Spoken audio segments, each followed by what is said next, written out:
Estamos aqui em mais uma live do ITJ, com uma pessoa que é muito interessante, porque mais uma pessoa que eu conheço no meio da pandemia, que tenho a grata satisfação de estar vendo o trabalho e toda a energia que essa pessoa tem nos grupos, até em lives, todo o conteúdo que essa pessoa vem trazendo ao longo dos anos. Advogado, ex-conselheiro do CNJ, ex-juiz do trabalho, mestre, PhD, árbitro, parecerista e autor de diversos artigos, livros, enfim, vim acompanhando, inclusive, a defesa dele, né, nessa última empreitada acadêmica fora do país, inclusive. Hoje nós estamos aqui com meu querido amigo José Lúcio Munhoz para tratar de arbitragem trabalhista. Isso quer dizer o quê? É um teminha árduo, algo que a gente tem dúvida, e eu tenho certeza que o nosso convidado de hoje vai trazer muita informação para a gente. Lúcio, posso chamar de Lúcio, né? Lúcio, seja muito bem-vindo. Thaís, uma boa tarde, né? Uma boa tarde a todos que nos assistem. É um prazer enorme estar prosseando contigo, né? Falar sobre direito é sempre muito bom, é sempre muito gostoso. A gente está aprendendo o tempo todo, né? Uma pergunta, uma colocação te faz pensar, e só o fato de você pensar, refletir, você já está estudando, ou reestudando, ou reanalisando, né? Os seus próprios conceitos, às vezes até para consolidar os seus contrários ao que você está ouvindo. Mas não deixa de ser importante essa atividade, né? Então, está de parabéns você, o Instituto, por fazer esse trabalho aí. Já, dezenas de lives que a Thaís já põe no ar, debatendo direito. Então, é um papel relevante para a sociedade, não é? Especialmente num momento como esse, não é? Em que todos estão meio em crise, todos estão fechadinhos em casa, né? Com notícias doloridas demais, né? Todos os dias. Então, é importante a gente estar renovando o ar, respirando, né? E transbordando um pouquinho daquilo que nos move, né? Daquilo que é a nossa profissão, daquilo que a gente sente, que a gente ama tanto, que é esse tal direito, que cada um tem o seu, né? Quase.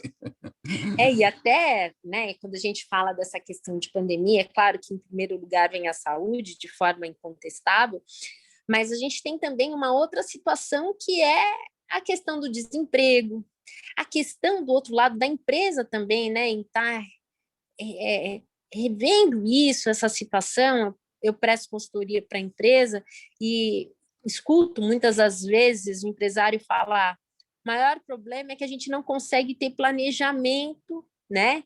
Essa coisa de abre, fecha. Eu fico imaginando, né? Uma das empresas que eu presto serviço mexe com a parte de perecíveis. É realmente algo muito, muito complicado. E, às vezes, até complicado de você ter que se desfazer de um profissional, porque, de repente, o orçamento já não cabe mais, né? E aí a gente sabe que tem o empresário ele tem muitos deveres. Por um outro lado, foram muitos anos de luta com relação a tantos direitos que foram consagrados. A gente sabe que ainda tem muitos desrespeitos absurdos, né? Às vezes a gente se depara com algumas informações jornalísticas que você fala: poxa, tem trabalho escravo ainda? Em 2021 tem trabalho escravo, né? Uhum. Então, utilizando a mão de obra de forma a subjugar as pessoas, enfim, a gente tem um parâmetro muito complicado, né? Uhum. E dentro dessa complicação, a gente, no Brasil, bate recordes sequentes, mesmo depois da reforma trabalhista, de ações trabalhistas, de reclamações trabalhistas. Como é que você vê isso? Thaís, a legislação ela colabora com a sociedade, não é? Ela pode ser um elemento importante para ajudar a sociedade a se desenvolver, a se construir. Mas a legislação sozinha não faz o trabalho de avanço, não é, social, de resguardo econômico, da atividade econômica. Não adianta você ter uma legislação bonita com empresas quebrando, não é? Então, assim, a política econômica ela tem um papel fundamental, fundamental, não é? Você colocar um país desse tamanho, que pode ser o celeiro do mundo, como o maior vendedor de produtos agrícolas, agropecuários do planeta, não é? No entanto, lastimavelmente, não obstante a luta dos guerreiros do campo, é difícil encontrar esse respaldo nas políticas governamentais, né? De estados, de municípios, são estradas vicinais horríveis, são barreiras sanitárias inexistentes, políticas de vacinação, enfim, são N problemas que afetam aí esse setor, né? Mas isso pode ser visualizado em tantos outros setores. Então, você tem que ter uma vivência prática da democracia, você tem que ter uma vivência prática do Estado democrático de direito, né? Ou seja, com o Estado realizando as suas atribuições. Né? E isso, lamentavelmente, quando não existe, não adianta você ter uma política de bons salários se o empregador não tem como pagá-los. Né? Então, as duas coisas têm que andar juntas, né? Ou seja, o desenvolvimento econômico, social, político, né? De mãos dadas com o direito, com a legislação, dando, a partir daí, essa proteção. Você sabe que hoje eu estava fazendo um cálculo a respeito de uma situação onde eu comparei o depósito, a atualização do depósito do fundo de garantia com o índice de poupança. Então, não estou nem falando com uma aplicação que é poupança, que a gente sabe que ultimamente está em queda, né? É, assim, gritante, né? E até passei para o pessoal dentro do escritório, eu falei assim, se a gente fosse pensar, né? Claro que é uma questão legislativa, enfim, mas se a gente fosse passar para o funcionário, olha, você tem esse dinheiro que o empresário tem que depositar, né? Aonde você não vai receber, você vai receber menos que 1/3 da atualização de poupança. O que você decidiria, né? Essa questão eu sei que a grande parte, né, das pessoas não tem acesso a esse conhecimento, né? E aí a gente passa também pela questão da educação, né? É impossível desvencilhar a educação do trabalho, né? E dessa construção que você estava falando, essa construção política mesmo, né? Talvez, se tivesse essa possibilidade de escolha, as pessoas pudessem pensar de uma outra forma, né? Como é que você vê essa questão da opção até diante da reforma trabalhista? O que teve de impacto dessa reforma trabalhista? Se teve impacto, não teve impacto, enfim. Uhum, uhum. Olha, são muitos pontos, né? Quando você toca na questão de correção monetária, né? Eu escrevi sobre isso, até cacei aqui enquanto você falava aqui, né? Em fevereiro de 2013, eu escrevi... Olha lá, 8 atrás. 8 anos atrás, exatamente, 13 de fevereiro, ó, passou um pouquinho. E o tema era esse, expropriação de direitos, correção aplicada pela justiça e injustiça trabalhador. Esse era o tema. Eu, como juiz, escrevendo que a justiça injustiçava os trabalhadores. Não é? Por quê? Porque se você tem um débito de A, se você é condenado a pagar, você tem que restituir à pessoa o A dela, né? Que foi suprimido. Né? Agora, quando a correção monetária, que nada mais é do que a atualização do valor de compra daquele A para os dias atuais, né? Quando você diz que esse A aqui, vou atualizar ele, ele vem para cá, mas ele vem ficando pequenininho. Não é mais esse A grandão. Agora Então, ele é um A pequenininho. O que ele comprava aqui, 30 cestas básicas, sei lá, né? Hoje aqui ele compra 20, 22 cestas básicas. Ele está menor. Logo, isso não é atualização monetária. Eu não atualizei nada. Isso é sonegação de direito. Isso daqui é subtração de direitos. Não é? E você faz isso de modo sutil, através da correção monetária. Você fala para o trabalhador que ele está ganhando tudo o que ele tem, né? Eu ainda falava, na época ainda não tinha honorários. Eu falava, né? Bom, os honorários hoje vai para o advogado, não vai para o trabalhador, ou seja, dá na mesma, né? Mas, enfim, o trabalhador paga honorários advocatícios, perde parte de coisas que ele não consegue provar, porque o tempo vai passando, as situações se consolidam, ele já não tem mais aquela testemunha que trabalhava, essas coisas. Passa pela prescrição, aí ele recebe lá na frente, tem que dar 30%, normalmente 20% a 30% de honorários advocatícios, ou seja, o que era o azão dele já vira um azinho médio, porque ele já teria que pagar, né, parte disso em honorários e outras despesas, o tempo que ele esperou, e ainda esse Azinho aqui, que já era médio, fica reduzido ainda, porque eu falo assim, a correção monetária daquele A não é a mesma para deixar ele A hoje. Não é? Então, isso é injustiça. Isso não é justiça. Isso é injustiça. E na Constituição eu tenho todos os princípios de justiça necessários para fazer a devida aplicação. Então, o Supremo, quando disse lá que a TR não era fator de correção monetária, estava corretíssimo. Não é, nunca foi fator de correção monetária a TR. Não é? Nunca foi. E hoje se tenta de novo mudar isso aplicando a Selic, que também não é, né? Ela não está corrigindo o valor monetário da moeda. Então, isso são injustiças, né? Que, lamentavelmente, claro, são baseados em legislação, sim, e aí você acaba tendo interpretações divergentes sobre o tema, não é? Porque alguns baseiam, a legislação fala isso, então vamos aplicar esse ponto da legislação e tal. Mas, quando a legislação ela viola o básico, não é difícil encontrar princípios constitucionais que poderiam permitir que isso fosse corrigido, independente da lei que esteja indicando ou dizendo de um lado ou outro. E quando a gente fala, por exemplo, nessa questão da busca pelo judiciário, né? Você, como juiz durante tanto tempo, sabe que o tempo ele acaba sendo um grande prejuízo, até por essa questão da correção, enfim.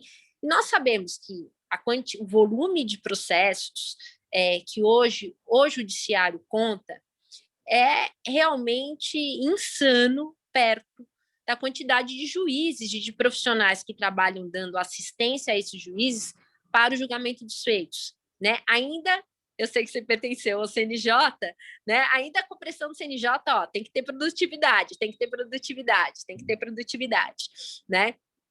Como é que como é que essa situação ela pode ser, na verdade, como ela pode não, ela pode ser minimizada em virtude do Instituto da Arbitragem? Bom, inicialmente convém esclarecer uma coisinha em relação ao CNJ, né? Quando se fala das metas de produtividade, o CNJ não impõe meta nenhuma ao judiciário. Tá? É o judiciário que se define por essas metas. Então, quando o CNJ hoje faz lá um plano de trabalho, olha, a meta é julgar tantos processos, não é? Isso, ele só consolida um entendimento que foi firmado pelos tribunais que se reúnem por meio de seus representantes, previamente, analisam aquele determinado tipo de ação, aquele determinado segmento do judiciário e falam, olha, por exemplo, na Justiça do Trabalho, a meta esse ano será julgar, concluir tantos processos de execução, não é? Ou um percentual, ou um valor, ou um número, enfim. É porque os representantes dos tribunais trabalhistas se reuniram previamente, estabeleceram isso, e isso é difundido pelo CNJ. Nenhum conselheiro do CNJ vota um processo definindo metas para o judiciário. Tá? Então, o CNJ só passa, os próprios tribunais se definiram que essa é a meta, então vamos buscar essas metas, não é? Então, é um ponto assim, eu acho que todo mundo tem que ter metas, né? Se você, Thaís, não tiver meta na sua vida, né? Ali na frente você vai estar complicada, porque as coisas... Passagem, quem me conhece sabe que eu tenho, além de agendas, né? Eu tenho mais de uma, adoro um caderninho, porque eu acredito muito que é uma estratégia, inclusive de negócio, essa questão de você anotar, olha, tá vendo? Você pensar, né? Porque até tem um fator psicológico de você falar, poxa, cumprir essa tarefa, né? Então, a questão da organização, do planejamento é fundamental e eu acho que até para a resolução de processos, enfim, né? Mas eu acho muito interessante esse posicionamento, porque a maior parte das vezes a gente fala, não, é meta do CNJ. Então, está aqui um esclarecimento do Lúcio, trazendo para a gente que antes disso virar uma meta, há um consenso dentro do próprio tribunal daquilo que é possível ser atingido, né? Exatamente, exatamente. A análise... Eu participei de reuniões preparatórias com representantes de tribunais, na época, enquanto conselheiro. Eu participei da abertura da reunião, eu não votei em nada nessa reunião, eu não participei dos debates dessas reuniões como conselheiro, não é? Eu estive ali apenas recepcionando as pessoas, falando na abertura, e eu falava para eles, não coloquem metas inatingíveis, porque Até porque desmotiva aí, né? já é frustrar-se de saída, né? Se você põe uma meta, né? Eu vou crescer cabelo, vai ser um pouquinho complicado aqui, né? Eu vou viver frustrado se eu ficar nessa perspectiva o tempo todo, né? Então, eram eles quem definiam. Bom, então era só um esclarecimento paralelo aí, né? A arbitragem, ela contribui para o judiciário porque ela retira das mãos do judiciário análise de processos, instrução, decisão, impugnações, tempo de juiz para analisar um processo que ele não vai ver, né? Vai para um outro operador do direito solucionar aquele processo. Não passaria ao judiciário. Então, a arbitragem pode contribuir. Essa contribuição será significativa? Não muito, né? Porque a gente não imagina que a arbitragem ganhe um tal volume, não é? A ponto de ser assim, ó, realmente, tirou do judiciário 40% do seu movimento, não é? Não creio, até porque muitas das matérias não podem ir para a arbitragem, né? As matérias que não sejam de direitos disponíveis, né? Então, por exemplo, uma questão entre família, direito de família, de adoção, crimes, enfim, diversas matérias continuarão cabendo ao judiciário. Questões menos complexas ou mais simples, de valor econômico pequeno, não tem, a princípio, uma apreensão por parte, ou seja, a arbitragem não vai apreender aqueles tipos de litígio para si, porque eles não são viáveis economicamente, porque na arbitragem ela é privada, não é?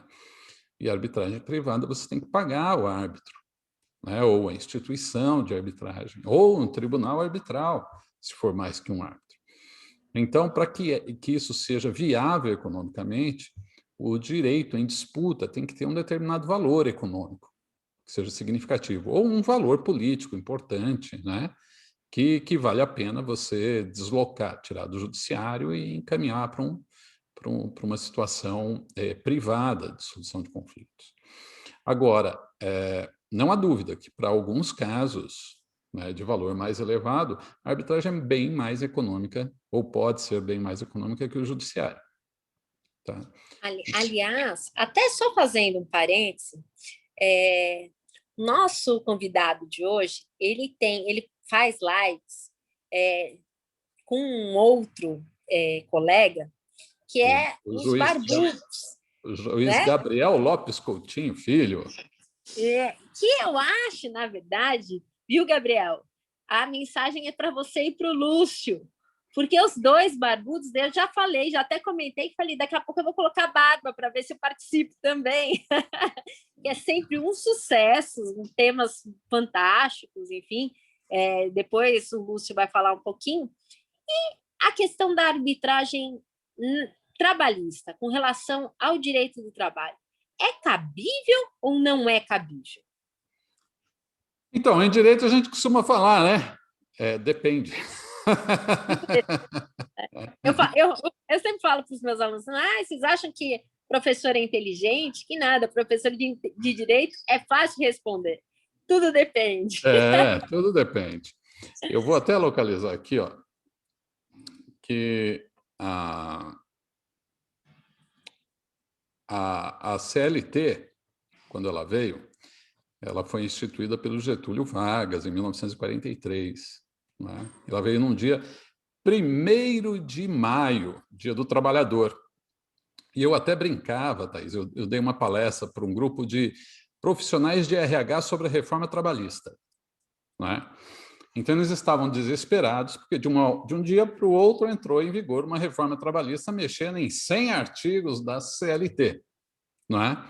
Então, colocando toda aquela confusão na mesa dos operadores ali, né, de RH, de recursos humanos, né, como que eles vão tratar os empregados, como que as empresas vão administrar essas mudanças legais e tal.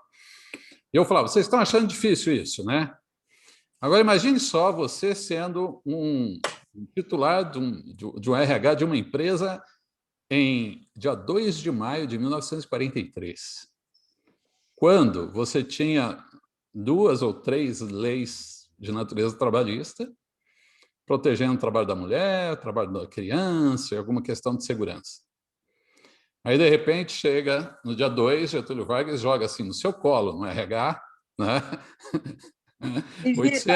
800 artigos de lei, não 100, 800, criando um caminhão de direitos inexistentes na maioria dos contratos. Limite de jornada, hora extra, adicional noturno, insalubridade, periculosidade, férias e, né, estabilidade, né, no emprego e por aí vai. Né? Trabalho agrícola, trabalho agropecuário, trabalho de portos, trabalhador urbano, uma série de direitos criados, né, de uma hora para outra. Isso em 43. Então, assim, hoje a gente ouve muito, Thaís, as pessoas falando, mas a criação tem que diminuir os direitos para criar empregos, né? Porque o país não aguenta ficar só pagando direitos. Imagina isso em 43, quando a CLT não existia, e daí você põe uma CLT inteira para a empresa bancar, não é? Com os recolhimentos previdenciários, né? Então, você põe uma CLT inteira para a empresa bancar. E aí, o que aconteceu com o país? Você vai falar, quebrou, não é?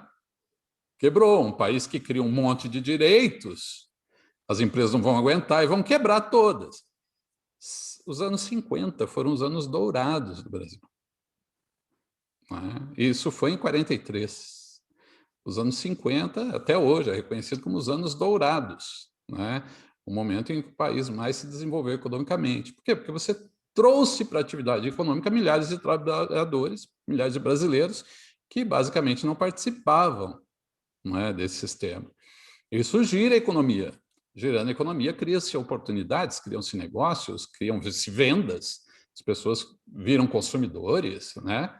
E isso gira a economia e vai criando valores, criando capitais e tal. Então, isso é o nosso exemplo da nossa... Oi? Um círculo virtuoso. Sim, sim. Isso é o exemplo da nossa ideia. Agora, você tira direito, aí a pessoa deixa de comprar. Ela deixa de comprar, fecha um local. Fecha um local, ele paga menos imposto. Menos imposto, o país não tem como investir, aí o sujeito não abre uma circular, vende, demite empregados. E aí o círculo é prejudicial, né? Não é mais virtuoso, como você bem aponta. Então, assim, nós tínhamos esse aspecto. A reforma trabalhista, hoje, ela veio com outro viés, né? Bem diferente daquele de 43. Embora por trás o Getúlio Vargas quisesse, porque quando você cria direitos, certo? Você diz o seguinte, você tira a voz dos sindicatos. Isso foi uma tática utilizada na Inglaterra também. Não é? A Inglaterra, o Reino Unido, na maior parte do Reino Unido, pelo menos na Inglaterra, é o common law. Ou seja, o direito provindo dos tribunais, dizendo como é a relação em cada um daqueles aspectos. Aí o que faz a legislação? O governo começa a criar leis trabalhistas. As leis trabalhistas inglesas dão um calhamaço. Aí você chega, ué, cadê o common lock, né? Mas são em alguns segmentos apenas.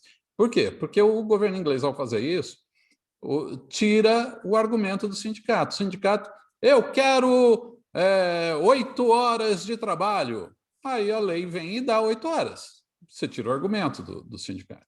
Ah, eu quero uma proteção do salário mínimo. A lei vem e dá. Ah, eu quero descanso semanal remunerado. A lei vem e dá. Férias, a lei vem e dá. Você tem um arcabouço jurídico de direitos legal. Aí o sindicato ele perde um pouco da sua força, da sua voz. Vai defender o quê agora, né? Vai reivindicar o quê, né? Então, lógico que sempre tem, né? O avanço sempre Aham. existe. Tem outras tantas coisas que o sindicato pode fazer e não faz, na maior parte das vezes. Mas não deixa de ser uma tática governamental, esvaziar, né, o discurso. E isso deu resultado, né? Na Inglaterra caiu o número de filiações sindicais muito, muito, né? E no Brasil, na época, o Getúlio obteve mais ou menos isso também, né? Naquela ocasião. Então, vem a reforma hoje e quer fazer um pouquinho inverso, né? Retirar direitos, na sua grande maioria dos dispositivos, né? Alguns dispositivos são favoráveis ao trabalhador, mas são bem poucos, mas a maioria é favorável às empresas. O governante, o legislador fizeram uma escolha. Vamos beneficiar as empresas nessa reforma trabalhista, sob o argumento de que as empresas daí irão empregar mais com menos custos. Não é? Esse era o argumento, que não se mostrou verdadeiro em nenhum momento. Nenhum momento. Não é? Pós-reforma trabalhista, os empregos caíram. Não é? Talvez por aquela lógica que a gente já mencionou no começo. Você tira direitos, enfraquece o poder de compra do o trabalhador não compra, as empresas não vendem, e daí cai os negócios e não emprega mais, né? Então, desde a reforma trabalhista, nós não vimos os números de desemprego melhorarem, ao contrário. E aí, quando a gente fala com relação a questão da arbitragem propriamente dita, Uhum.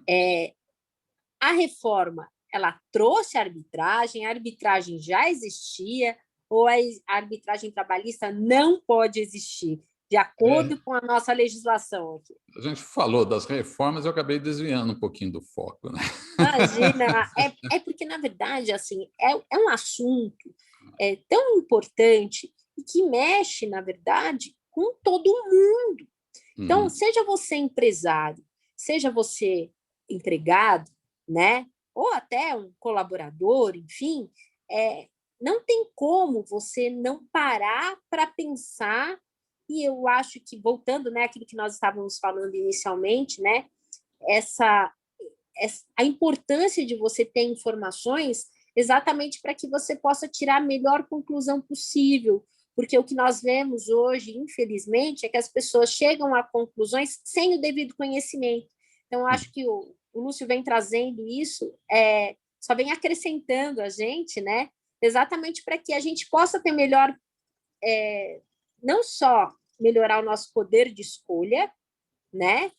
Em questão quantitativa como qualitativa, né? Eu acho que isso é muito, muito importante, né? A gente saber escolher e opinar, né? Então, isso é muito importante. Então, vou voltar aqui à pergunta. Quando a gente fala de arbitragem trabalhista, ela veio com a reforma, ela já existia ou ela não pode existir de acordo com a legislação que nós temos hoje? Tá isso. Apenas para que as pessoas nos entendam, né, do que a gente está falando, então acho que convém a gente falar o que é reforma, o que é arbitragem, né? Uhum. Porque, bom, a arbitragem, normalmente as pessoas vivem em coletividade e essa vida em coletividade, com um monte de pessoinhas independentes interagindo, às vezes a gente quer exercitar a nossa liberdade e acaba ultrapassando os limites do que seria razoável, não é? Ou do que foi estabelecido coletivamente pelas leis, né? E aí você acaba causando danos ao outro, ou prejuízo ao outro, ou invadindo o direito alheio. Não é? Sempre tinha lá aquele famoso slogan das nossas mães, né? A sua liberdade vai até onde começa a do outro, né? Então, tem que Perfeito, né? Diga-se de respeitar essa passagem. liberdade. Quando isso não acontece, surgem os conflitos. Não é? Antigamente se resolviam os conflitos pela autotutela, né? O cara batia em mim, eu ia lá e batia nele, né? Era, era assim, o sujeito me tirava um dinheiro, eu ia lá e pegava o dinheiro da casa dele. Ou circunstâncias muito piores que essas, né? A sociedade evoluiu e hoje e foi instituindo modos de resolução de conflitos, não é? Porque para a sociedade não é bom manter conflitos. Os conflitos na sociedade fazem um mal danado para as pessoas, né? Individualmente, do ponto de vista pessoal, familiar, porque quando você tem um conflito mal resolvido, aquilo te atravanca, né? E quando você tem ele resolvido, solucionado, isso lhe permite dar passos, esquecer e avançar e progredir e continuar. Então é importante você resolver conflitos. E no âmbito trabalhista, esses conflitos também são bastante complicados, porque isso pode trazer greves, pode trazer demissões, não é? E com consequências sociais grandes no âmbito local, no âmbito nacional, no âmbito familiar, enfim. Então é importante a gente tentar resolver os conflitos o quanto antes, melhor, né? Isso diz a nossa própria Constituição Federal, não é? Que deve ser em tempo razoável, né? A solução Hoje eu não consegui entender isso muito bem. Pois é. Bom, Razoável. e normalmente na solução desses conflitos o Estado trouxe para si essa resolução, essa competência, através do Poder Judiciário, não é? Instituindo juízes para decidir os conflitos das pessoas. Né? Na tribo, lá era o chefe que fazia isso, depois eram os reis, depois foram nomeando os reis, nomeando juízes para isso. Depois veio a Revolução Francesa, estabelecendo a divisão de poderes, né? Executivo, legislativo, judiciário, não é? E com o judiciário exercendo esse papel de resolver conflitos, dizer, né, a quem compete o direito, a quem o direito protege naquele respectivo conflito. Só que, em paralelo a isso, ou até antes disso, e bem por conta dos conflitos internacionais, não é? Um Estado contra o outro, você vai botar isso em qual judiciário? Não é? Quando você tem Portugal e Espanha duelando, em qual judiciário que vai resolver o conflito dos dois? Não é? Quem é Brasil e competente? Argentina. Brasil e Argentina, né? Qual o juiz que vai decidir o caso, né? Então, para evitar esse tipo de situação, foi estabelecido já desde a Idade Média, né, um sistema de resolução de conflito em que as duas partes estabelecem um acordo e dizem assim, ó, nesse nosso contrato, se a gente tiver algum conflito, ele vai ser solucionado por Beltrano. Ou então, a gente já está num conflito, aí as partes se encontram e falam assim, vamos escolher Beltrano para resolver o nosso conflito? Vamos. Então tá. Então era comum se escolher, inclusive, o Papa para atuar como árbitro nos conflitos entre reis de nações diversas, porque os reis estavam submetidos à ordem papal na época, e eram reis católicos, então o Papa vinha para solucionar o caso e dizer, né, qual era o rei que tinha razão, qual era o país que tinha razão naqueles conflitos. Isso foi evoluindo. Então, o Brasil, por exemplo, teve 3 arbitragens territoriais. Não é? Uma com a nossa vizinha Argentina, que foi solucionado pelo presidente Cleveland, dos Estados Unidos. Era um trecho, um pedaço de terra grande ali, no oeste de Santa Catarina e Paraná, tinha um triângulo assim, com a divisa dos 2 estados, e a Argentina queria um triângulo ali que dizia pertencer a ela. O presidente Cleveland dos Estados Unidos decidiu em favor do Brasil, em homenagem a ele. No estado do Paraná tem uma cidadezinha chamada Cleverlândia, porque ele deu aquele trecho todo de terra para a gente, ao tamanho de uma Irlanda do Norte. Né? Então, foi vitória brasileira ali. O Brasil teve um conflito territorial de fronteira com a França, não é? A França? Com a França. Aí você vai perguntar, ué, fronteira com a França? Sim, Espacial? nós tivemos um conflito territorial com a França. E nós tivemos uma arbitragem para decidir quem tinha razão nesse conflito territorial entre Brasil e França. E quem decidiu isso foi o governo da Suíça. E o governo da Suíça deu ganho de causa ao Brasil. O Brasil ficou com uma grande área que pertencia à Guiana Francesa. O Brasil ganhou, na época, quase o tamanho de um Reino Unido ali na Guiana Francesa. Inteiro, por conta de uma arbitragem decidida pelo governo suíço, que era um governo formado por 7 membros, né? Sui generis o governo suíço, né? Não é um presidente, tem um presidente, mas há um corpo que dirige o país de 7. Não sei se funciona assim até hoje, né? Mas pelo menos na época era assim. E eles decidiram numa sentença de centenas de páginas. Um trabalho extraordinário feito pela equipe de diplomatas e juristas brasileiros, já com a vitória contra a Argentina, entabulou esse contra a França. Tivemos também um com o Reino Unido, também pelas Guianas Inglesas, né? Ali em cima, uma disputa de terras também. E aí foi submetido esse pleito ao rei da Itália.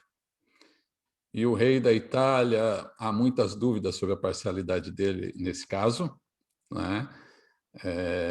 A história é longa, não vou entrar nisso, mas o Brasil teve 40% da área e 60% foi para a Inglaterra. Quando, nas propostas de negociação, a Inglaterra ofereceu ao Brasil 80% da área em disputa e o Brasil não aceitou os 80% da área em disputa. Aí o Brasil foi para a arbitragem, porque já havia ganho as outras duas, achou que ia derrubar os ingleses. Estava empoderado. Ia derrubar os ingleses, mas não. E erro do Brasil. O Brasil sugeriu 3 árbitros. E entre os 3 estava o rei italiano. E os ingleses escolheram o rei italiano como árbitro. E o rei italiano, ele vestia casacos ingleses, usava charutos ingleses, colocou os filhos para estudar na Inglaterra. Ele tinha hábitos londrinos. E decidiu contra o Brasil numa longa sentença de uma página. Né? Nossa! Então, ele deu 60% da área aos ingleses e 40% para o Brasil. Enfim, então a arbitragem é isso. Você escolhe, as 2 partes escolhem juntas quem vai decidir o caso. Ok? A arbitragem foi utilizada muito no âmbito internacional, porque é difícil você submeter uma nação estrangeira a um conflito jurisdicional, né, dentro do âmbito do judiciário. Imagina que você tem um contrato de vendas de produtos para o Iraque. Aí o comprador não lhe paga, aí você vai ter que mover ação lá no Iraque. Você não conhece nada do judiciário do Iraque. Não é? Você não tem familiaridade alguma, nem com a língua, nem com a estrutura, nem com nada. Então, para evitar esse tipo de situação, se estabeleceu mundialmente, aí, né, até por uma convenção da ONU, a Convenção de Nova York, né, ganha esse nome, Convenção de Nova York, que é de 1950 ou 58, esqueci agora, em que as nações que ratificaram, quase todo o planeta ratificou essa convenção, né, em que se reconhece o Instituto da Arbitragem como legítimo, como válido. E a decisão do árbitro tem o mesmo valor de uma decisão judicial. Ela será executada do mesmo modo que uma sentença judicial. Ela terá o mesmo custo de custas de processo de uma execução de sentença judicial. Esses são princípios estabelecidos pela Convenção de Nova York, que o Brasil só ratificou nos anos 2000.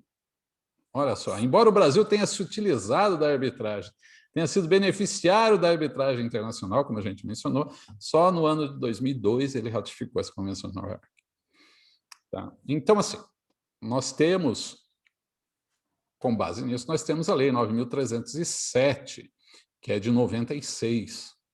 E essa lei de 96, de 1996, fala lá, as pessoas capazes de contratar poderão valer-se da arbitragem para dirimir, ou seja, resolver litígios relativos a direitos patrimoniais disponíveis, né? Que é o que a gente já disse antes, né? Numa questão criminal, não é o árbitro que vai condenar alguém à cadeia, não, aí é a atividade jurisdicional do Estado, não é? Não é alguém que, um particular que vai definir quantos dias por semana você vai visitar seu filho, ou quem vai ter a guarda de uma criança, não é? Ou a disputa sobre a adoção de uma criança. Não, isso são atividades do judiciário, são direitos indisponíveis. Então, é garantida a arbitragem apenas a solução de conflitos relativos a direitos patrimoniais disponíveis. Sendo o direito patrimonial disponível, é plenamente possível você fazer arbitragem. Porque se é um direito patrimonial disponível, eu posso dele abrir mão. Então, se eu tenho um celular, não gosto mais, vou dar ele para a Thaís. Thaís, ó, eu não quero esse celular, te dou. É mentira, não estou dando meu celular para a Thaís. Ó, não, gente, Ó, nós ela não estamos aceitou aqui também, então não com se várias concretizou o pessoas nos contrato. assistindo. Não se concretizou o contrato. Eu tive tempo suficiente do arrependimento eficaz e pronto. Mas, enfim, é direito disponível, se eu posso abrir mão dele, eu posso tranquilamente dispor o modo de resolução. E aí, nessa arbitragem, eu posso estabelecer qual vai ser o processo de arbitragem, como que vai ser o procedimento, quantas testemunhas nós vamos ouvir, se vamos ouvir testemunhas, se podemos ouvir testemunhas ou não, onde esse processo de arbitragem vai ser sediado, qual vai ser o sistema de escolha do árbitro, enfim, as partes são livres, elas estabelecem livremente o procedimento. Normalmente, para evitar essa trabalheira toda, né, de ficar discutindo onde vai ser, que horas vai ser e tal, normalmente existem algumas instituições já que fazem as arbitragens, as câmaras de arbitragem. Elas são montadas e elas definem lá regras de como vai funcionar as arbitragens por ela, e aí as partes aderem àquela convenção, né, daquela Câmara de Arbitragem, e passa a ser aquele o roteirinho a ser seguido pelo árbitro que as partes vierem a indicar para resolver o conflito. Então, essa é uma previsão legal no Brasil, não é? Por essa lei. O Supremo Tribunal teve a oportunidade de se debater sobre essa lei de arbitragem. Por quê? Porque a Constituição, ela fala lá, a todos é assegurado o direito de acionar a tutela jurisdicional do Estado. Está lá no artigo 5º da Constituição Federal, que todos podem se socorrer do Estado, ou seja, não haverá Né? impedimento. Oi? Garantia constitucional. Garantia constitucional. Não haverá impedimento para que as pessoas se socorram do judiciário, né? Então, com base nisso, alguns diziam, a arbitragem é inconstitucional. Ainda que eu assine, eu não posso ser obrigado a ir para a arbitragem, porque a Constituição me garante o direito de ir ao judiciário, não é? Só que essa disposição na Constituição, ela não é voltada ao cidadão, ela é voltada ao legislador, ao governante, não é? Então, o governante não pode estabelecer impedimentos ao cidadão para ir ao judiciário, né? Mas o próprio cidadão, tratando-se de direitos disponíveis, ele próprio ele pode definir que ele não quer ir ao judiciário. Ele é obrigado a ir ao judiciário? Não, não é obrigado a acionar a tutela jurisdicional. Ele faz se o quiser, não é? Em se tratando disso, de lides de direitos patrimoniais disponíveis, ele faz se o quiser. E, se ele pode fazer se o quiser, ele pode decidir não ir ao judiciário.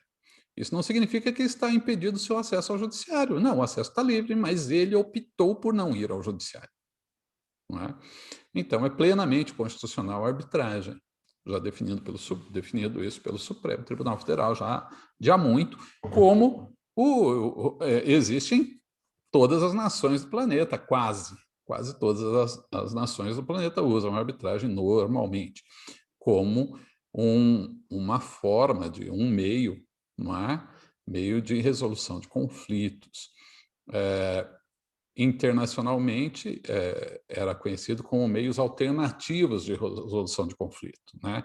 Então, era assim, Alternative Dispute Resolutions. Então, meios alternativos de resolução de disputas, né? Só que foi evoluindo o conceito da arbitragem, hoje praticamente é quase pacificado o reconhecimento da arbitragem como jurisdição. Ela é jurisdição, só não é a jurisdição estatal, mas ela é uma atividade jurisdicional, não é? E por ser jurisdição, se mudou o conceito internacional dessa nomenclatura, né? Ainda continua o ADR, né? Dispute Resolution, mas o A, em vez de alternative, é adequate. Então, é meios adequados de resolução de conflitos, não mais alternativo, né? Porque também é jurisdição. E sendo jurisdição, não é uma alternativa, é uma alternativa ao judiciário, sim. E aí se discute se os direitos trabalhistas, como bem perguntou a Thais, se eles são direitos patrimoniais disponíveis. Ou seja, posso fazer arbitragem com direito trabalhista? Bom, a gente tem que entender o que é o direito trabalhista, né? O direito trabalhista é um direito, na maioria das vezes, patrimonial, porque ele envolve pagamentos, né? Pagamentos de férias, ainda que indenizados, de 13º, de horas extras, de salário, de FGTS, de rescisórias e tal, né? E por aí vai. Direitos patrimoniais decorrentes do contrato de trabalho, né? No contrato de emprego, no caso. A Constituição, ela não fala de arbitragem. Não é? Ela não fala de arbitragem. Ela menciona a arbitragem exclusivamente a arbitragem do direito coletivo. Não é? Ou seja, os sindicatos podem eliminar conflitos ou estabelecer convenções coletivas ou acordos, não é? Por arbitragem. É a única coisa que a Constituição fala de arbitragem é isso. Ao dizer isso, que os sindicatos podem, muitos interpretavam, então não pode para o resto, não é? Só pode no caso de sindicatos, né, de direito coletivo. Ora, se a arbitragem não é mencionada no texto constitucional, ela não poderia, então, para nada, não é? Ela não poderia para direito civil, comercial, transnacional e etc., não é? Mas o próprio Supremo Tribunal já disse que ela é válida, e como é em todo o planeta. O fato de a Constituição não dizer, não diz que é proibido. Diversos aspectos da legislação pátria não são previstos na Constituição. E nem por isso você diz que é inconstitucional, porque a Constituição não prevê, não é? Ou seja, os princípios constitucionais devem ser observados, desde que eles não vedem o uso daquele determinado instituto, a legislação poderá discipliná-lo, não é? Bom, então nós tínhamos uma lei de arbitragem no Brasil já desde 96. Então eu, como magistrado, sempre entendi que a arbitragem trabalhista seria possível, né? Mas espera aí, os direitos trabalhistas são disponíveis? Então, se você disser assim, um trabalhador, ele está começando hoje na empresa e ele fala assim, empresa, eu vou abrir mão das minhas férias, eu vou trabalhar para você sem direito às férias. E eu também, você está pensando em contratar o outro ali, mas eu trabalho, eu faço hora extra, não me precisa pagar as horas extras. E o 13º me paga metade só no final do ano, tá bom. Mas me dá a vaga para mim. Né? Eu sei que o pessoal advogados tem uns que fazem assistindo. Isso. Eu acho que, olha, lição, hein? É claro, absurdo, né? Então, não pode o empregado fazer isso. Né? Opa, por quê? Porque esses direitos são indisponíveis. Legal. Então, se esses direitos são indisponíveis e a arbitragem é só válida para direitos disponíveis, então significa dizer que não pode arbitragem trabalhista. Não é? Muitos dizem isso, não é? Engano, pelo menos no meu ponto de vista. Engano no meu ponto de vista. Realmente, nessas hipóteses que eu citei aqui como referência, não poderia a arbitragem, né, estabelecer se ele vai ter direito futuro a férias, futuro a 13º, futuro às horas extras. Não poderia a arbitragem dispor sobre isso. Porque são direitos indisponíveis, direitos previstos legalmente como uma garantia mínima ao trabalhador. Todos os direitos previstos legalmente como garantia mínima, eles não são disponíveis, enquanto pendentes de sua complementação. Uma vez que esses direitos foram incorporados ao patrimônio, aí o sujeito faz o que quiser com eles.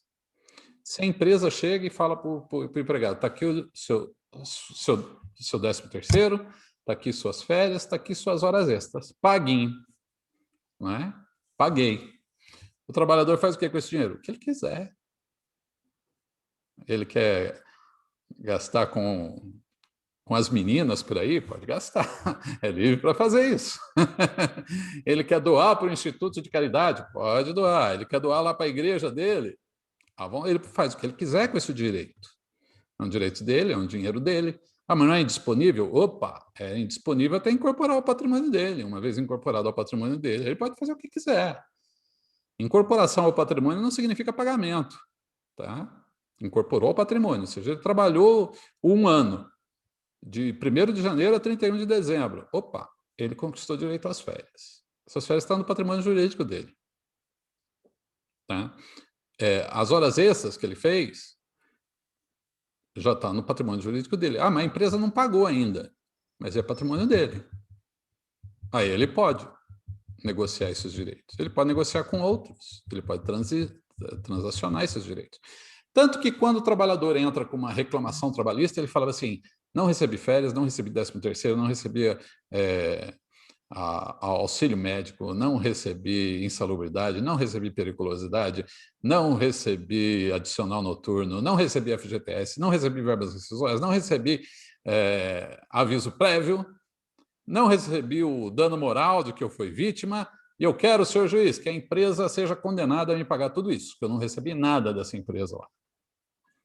Aí chega na primeira audiência, o que o juiz faz? Tem proposta de acordo? Vamos negociar aí? Quanto o senhor quer? O senhor quer 100 mil pelos seus direitos? Tá, vamos fechar por 50? Tá bom? A empresa concorda? Tá? Fazem um acordo, não fazem? Se fazem acordo, é porque o direito é disponível. Porque se fosse indisponível, juiz nenhum poderia homologar.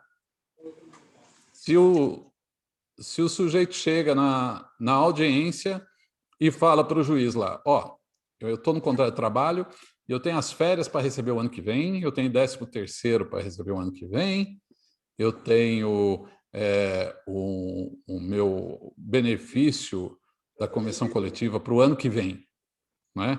Senhor juiz, ó, eu tenho para receber isso o ano que vem, um ano que vem só.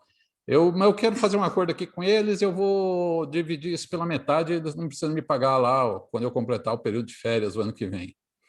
Né? Juiz nenhum vai homologar esse pedido, porque esse direito não foi incorporado ao patrimônio do trabalhador. Esse direito é indisponível. O juiz não vai homologar um acordo nesses termos.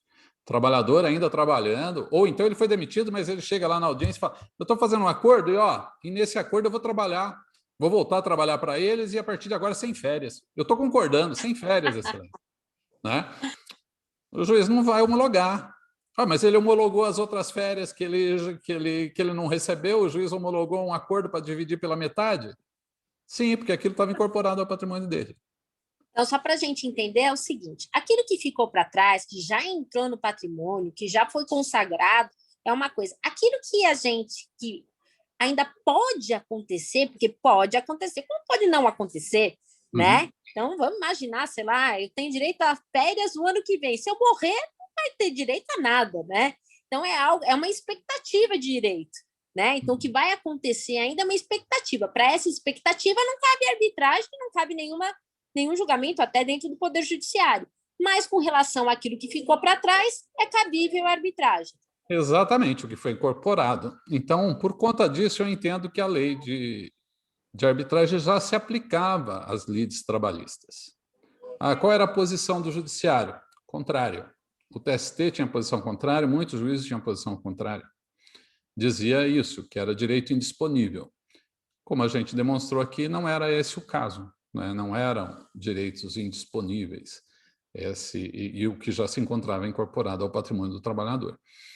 Bom, aí veio a reforma trabalhista. A reforma trabalhista instituiu, né, a arbitragem. E se me permite aqui, eu vou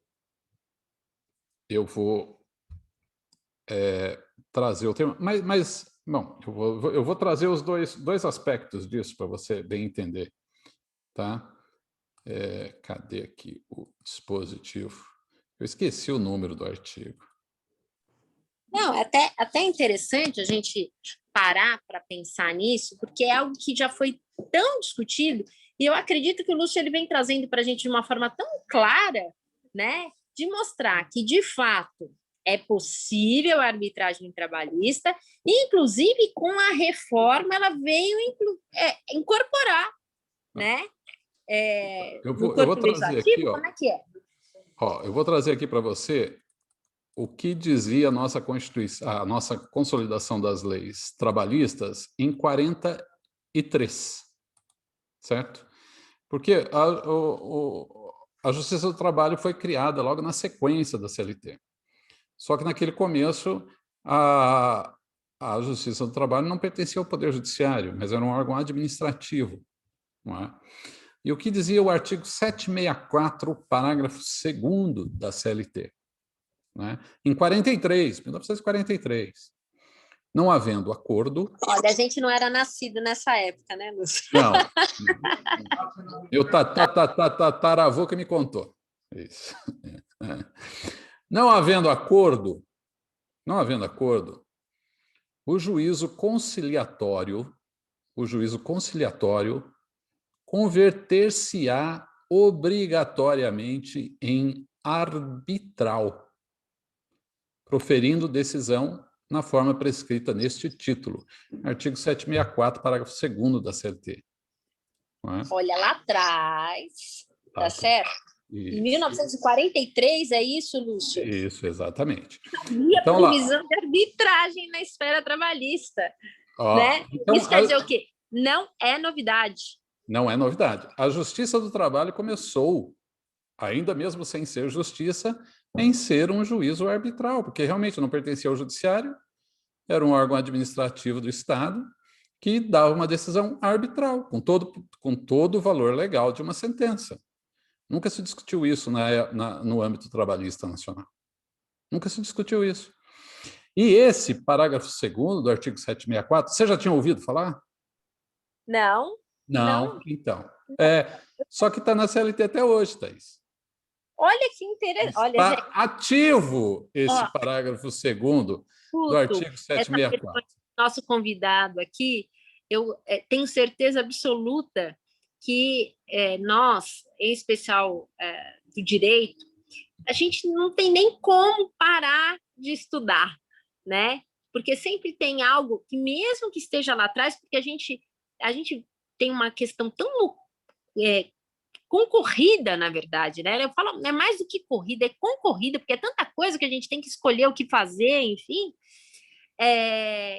E que, muitas das vezes, a história vem ensinando a gente e até abrindo os olhos para uma questão de que, a princípio, eu tenho certeza que várias das pessoas que estão nos assistindo não sabia dessa informação que o Lúcio está passando, de que fala assim, não, imagina, arbitragem com relação ao direito do trabalho é inadmissível.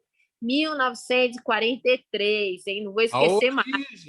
A origem, né, das lides trabalhistas eram arbitrais. E, como eu disse, está na CLT até hoje. Não foi revogado, não foi alterado, está lá. Se abrir o 764, parágrafo 2º, você vai achar essa palavrinha lá. O juízo converter-será em arbitral. Bom, mas veio a reforma trabalhista, não é? E aí ela mudou ela incluiu, né, o artigo 507-A na CLT.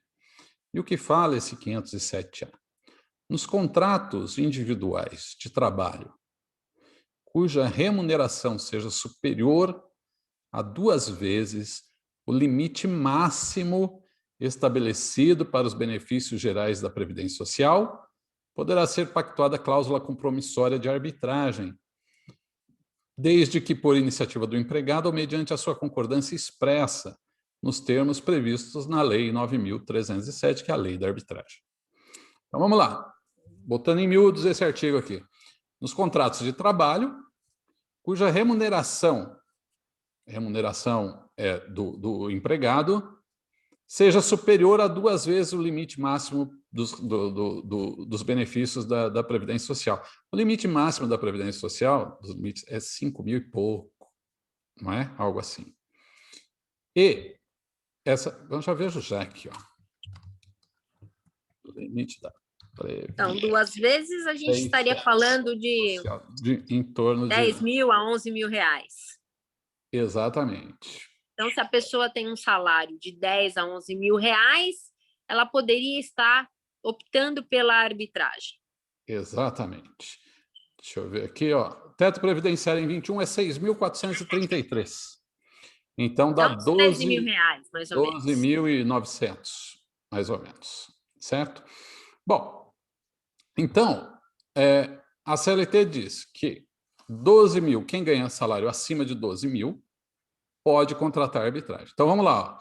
Nos contratos individuais de trabalho, cuja remuneração seja superior a 2 vezes, não é? O limite da Previdência, ou seja superior a 12 mil e pouco, poderá ser pactuada a cláusula compromissória de arbitragem, desde que, por iniciativa do empregado ou mediante sua concordância expressa. Né?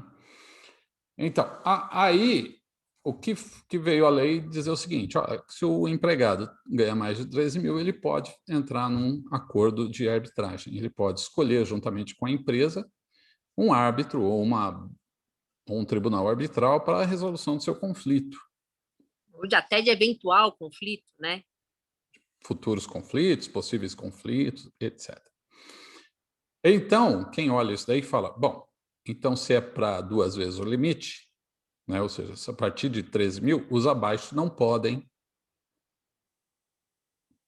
fazer uma cláusula arbitral. Não é isso? E aí? E aí? E aí, para mim, é inconstitucional essa delimitação. Tá? Por quê? Até porque ela é burra. Porque uma disputa arbitral, como a gente já mencionou, ela tem que ter um determinado valor para ela ser viável.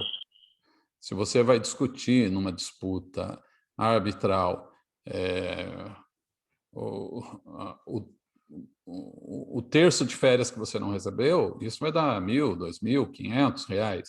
Isso não paga sequer o árbitro, né, para solucionar o caso. Então, não vai ter uma arbitragem com valor tão baixo.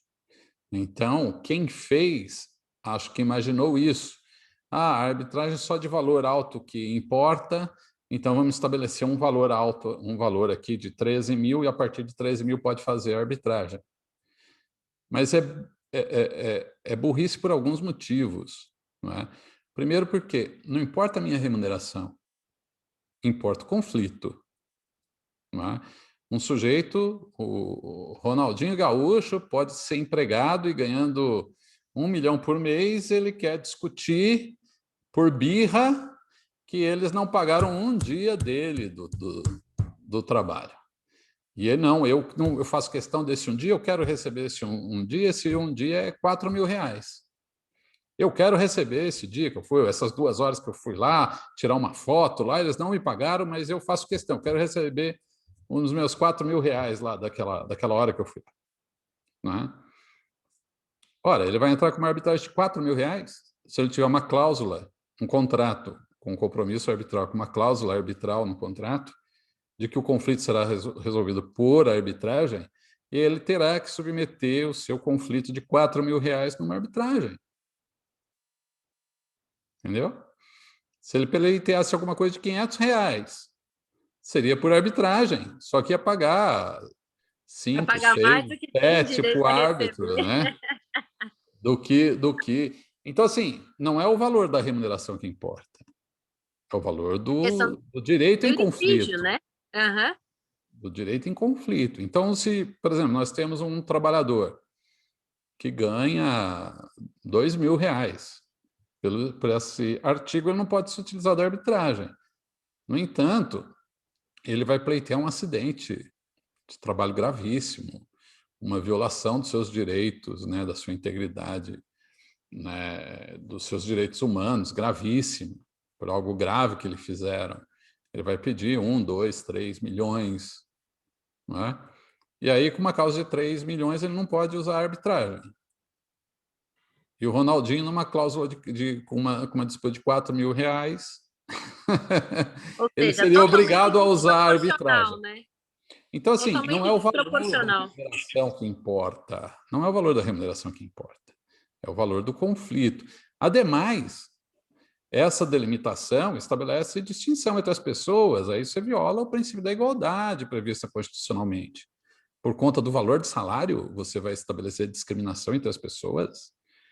Que imagem, né, a lei está dando para as pessoas? Eu posso discriminar as pessoas por conta do seu salário, não é? Isso é pesado, na minha opinião. Inaceitável, né? Né? E mais, não é? Se você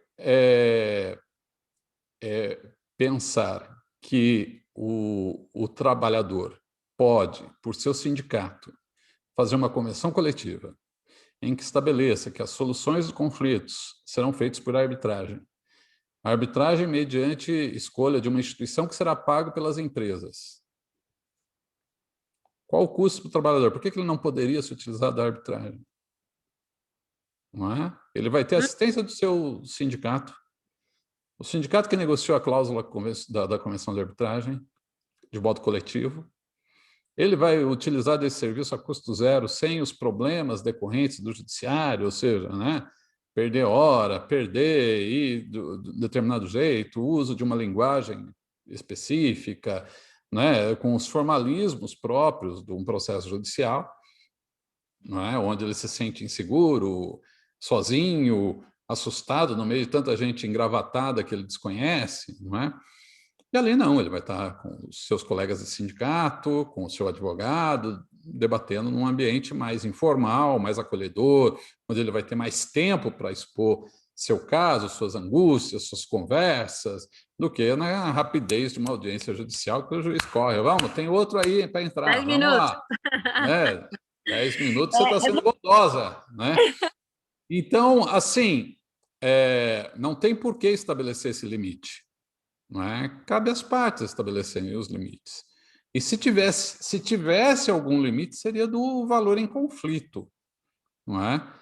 Mas ainda assim é uma escolha das partes, elas queriam entabular. Ou a lei dizendo o seguinte: olha, de valor abaixo dos R$ 13.000, no caso de conflito, né? Aí as partes, mesmo com uma cláusula arbitral, ela tem a possibilidade de ir para o judiciário, se isso lhe for menos custoso, por exemplo. Entendeu? Isso poderia a legislação olha só, fazer. gente, eu acho fantástico, porque, Isso na poderia a verdade, legislação fazer. o Agora, Lúcio ele trazendo esses esclarecimentos, até por uma questão de segurança, porque muitas das vezes até o próprio funcionário quer procurar uma arbitragem e ele se sente inseguro por ausência de conhecimento, né? uhum, Então, isso é muito importante a gente passar para as pessoas que é possível, sim, a arbitragem trabalhista. Como o Lúcio falou, já vem lá de 1943, né? Então, a viabilidade disso, né? Isso aqui é só um tiquinho, porque realmente o tema é muito interessante. Eu vou anotar tudo que já veio aqui na minha cabeça para eu perguntar para o Lúcio, para a gente fazer a próxima, né? Eu sei que foi difícil, gente, eu consegui a agenda desse rapaz aqui do meu lado, né?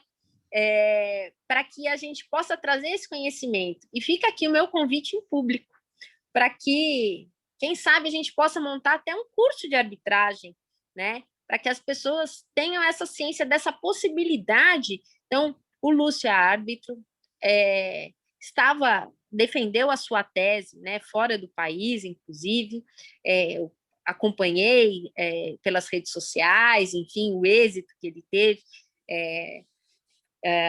com relação ao tema, né? E eu acho que não tem outra pessoa que poderia falar melhor sobre o tema do que o Lúcio.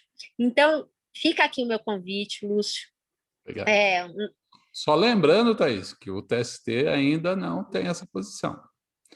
As decisões, pelo menos até pouco tempo, né, eu não olhei nos últimos 3, 4 meses as posições do TST, mas as posições anteriores do TST, a maioria ainda entende que é um direito indisponível. Olha só, as barreiras. Eu imagino que indo ao Supremo, o Supremo venha a colocar a coisa nos trilhos. Com devido respeito aos colegas ministros aí do Tribunal Eu acho que é Superior muito do Trabalho. importante que as pessoas elas terem essa liberdade de escolha, né? Como você bem falou, sepultar isso dentro de um valor patrimonial com relação à sua remuneração é causar até desequilíbrio, né? Você afastar das pessoas uma possibilidade de resolução de conflito que nós sabemos, nós que estamos dentro, temos no nosso dia a dia o poder judiciário dentro das nossas vidas, a gente sabe que não dá conta, né? Então, você falar que você vai ter seu direito liquidado em 6 meses, dentro do poder judiciário, é algo praticamente que impossível, né? Então, é algo que a gente tem que chamar atenção para isso. Eu acho que a gente tem que discutir mais com relação a essa situação. O TJ está aqui aberto para isso. Para quê? Para que as pessoas tenham esse direito de escolha, né? Para que a gente possa realmente ter uma sociedade cada vez mais igualitária, né? E realmente você optar falar que você tem o direito à arbitragem exclusivamente por causa da sua remuneração é um grande absurdo, né? Em algo que a gente já trouxe aqui, que é possível em outras situações, né? Então, Lúcio, nosso tempo está acabando. Eu só tenho que te agradecer. Com certeza as pessoas que estão nos vendo só tem elogios para você, né? Até por eu estar fazendo, não gosto de fazer live pelo telefone, mas ocasionalmente estou aqui na UAB hoje, então saí de uma reunião, vim correndo fazer a live. Eu só tenho que te agradecer e que a gente possa se encontrar mais e mais vezes e quem sabe no futuro próximo presencialmente, onde toda essa pandemia acabe ou minimize, né, para que a gente possa estar presente juntos. Se Deus quiser. Muito obrigado pelo convite, Thaís. É sempre um prazer aqui. A gente nem abordou aí as vantagens da arbitragem, né? E as desvantagens também. Né? Temos ainda bastante... Muita coisa para ser falada, né? Tá bom, desejo a você sucesso. Obrigado pelo convite, será um prazer voltar sempre.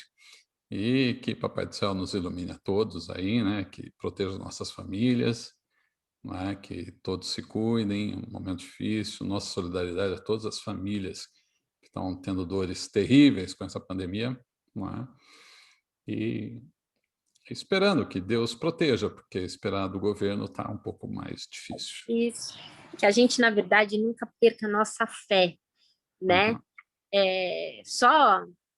Eu assisti um filme do Stephen Hawking, que é a história, né, do físico, enfim, e ele fala do poder do nosso pensamento, né?